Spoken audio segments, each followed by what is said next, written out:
नमस्कार, आप देख रहे हैं नेशन प्राइम। मैं हूं आपका अपना होस्ट।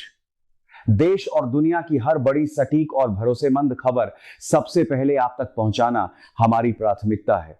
आज की इस खास रिपोर्ट में बात करेंगे दो ऐसी बड़ी खबरों की जिनका असर सीधे देश की सुरक्षा और करोड़ों लोगों की जिंदगी पर पड़ने वाला है।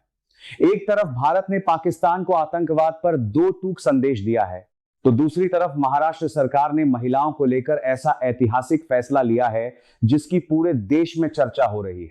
तो चलिए बिना किसी देरी के शुरू करते हैं आज की पहली बड़ी खबर। भारत ने एक बार फिर पाकिस्तान को साफ और कड़े शब्दों में बता दिया है कि जब तक सीमा पार से फैलाया जा रहा आतंकवाद पूरी तरह खत्म नहीं होगा, तब तक सिंधु जल संधि की बहाली नहीं होगी। विदेश मंत्रालय ने स्पष्ट कर दिया है कि राष्ट्रीय सुरक्षा भारत के लिए सर्वोच्च प्राथमिकता है और इस मुद्दे पर किसी तरह का समझौता नहीं किया जाएगा। यह बयान ऐसे समय आया है जब पाकिस्तान लगातार सिंधु जल संधि को लेकर भारत पर दबाव बनाने की कोशिश कर रहा है। पहलगाम में हुए आतंकी हमले के बाद भारत ने पाकिस्तान के खिलाफ कई सख्त कदम उठाए थे।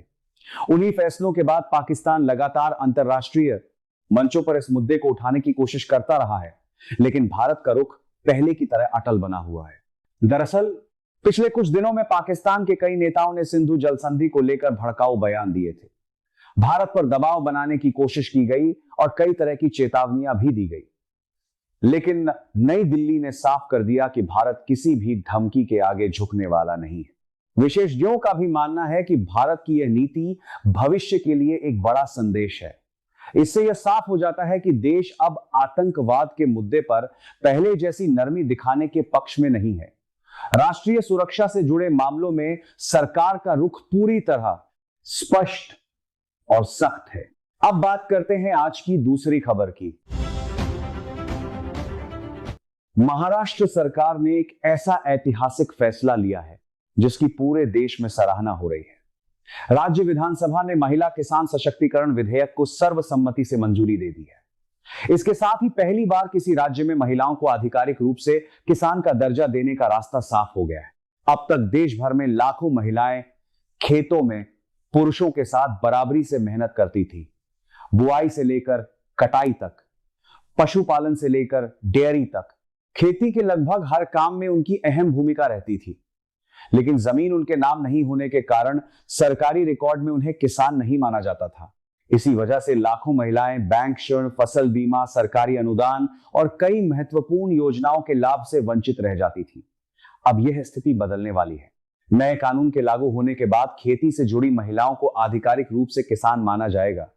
इससे उन्हें सरकारी योजनाओं का सीधा लाभ मिलेगा और आर्थिक रूप से आत्मनिर्भर बनने में बड़ी मदद मिलेगी। अब पशुपालन करने वाली महिलाएं, डेयरी व्यवसाय से जुड़ी महिलाएं, मुर्गी पालन करने वाली महिलाएं, मछली पालन करने वाली महिलाएं और मधुमक्खी पालन का काम करने वाली महिलाओं को भी किसान का दर्जा मिलेगा। सरकार इन सभी महिलाओं के लिए विशेष महिला किसान पहचान पत्र भी जारी करेगी।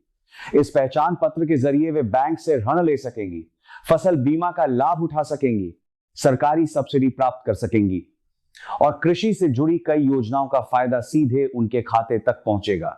इतना ही नहीं, महिलाएं अब अपनी उपज को सीधे मंडियों में बेच सकेंगी। इससे उन्हें बिचौलियों पर कम निर्भर रहना पड़ेगा और उनकी मेहनत का बेहतर मूल्य मिलने की संभावना बढ़ जाएगी। यदि यह मॉडल सफल रहता है तो आने वाले समय में दूसरे राज्य भी इसी तरह का कानून बना सकते हैं। इससे पूरे देश में महिला किसानों की स्थिति मजबूत होगी और ग्रामीण अर्थव्यवस्था को भी नई ताकत मिलेगी। यानी आज की दोनों बड़ी खबरें अपने अपने क्षेत्र में बेहद महत्वपूर्ण हैं। एक तरफ भारत ने आतंकवाद के खिलाफ अपनी जीरो टॉलरेंस नीति को फिर से दुनिया के सामने दोहराया है, वहीं दूसरी तरफ महाराष्ट्र ने महिलाओं के अधिकारों और सम्मान की दिशा में एक ऐतिहासिक कदम उठाया है। अब देखना यह होगा कि पाकिस्तान भारत के स्पष्ट संदेश के बाद क्या कदम उठाता है और क्या देश के दूसरे राज्य भी महिला किसानों को लेकर महाराष्ट्र की इस पहल का अनुसरण करते हैं। आपकी राय में क्या आतंकवाद पूरी तरह खत्म होने तक भारत का सिंधु जल संधि पर सख्त रुख सही है? और क्या महिलाओं को किसान का दर्जा देने वाला यह कानून पूरे देश में लागू होना चाहिए?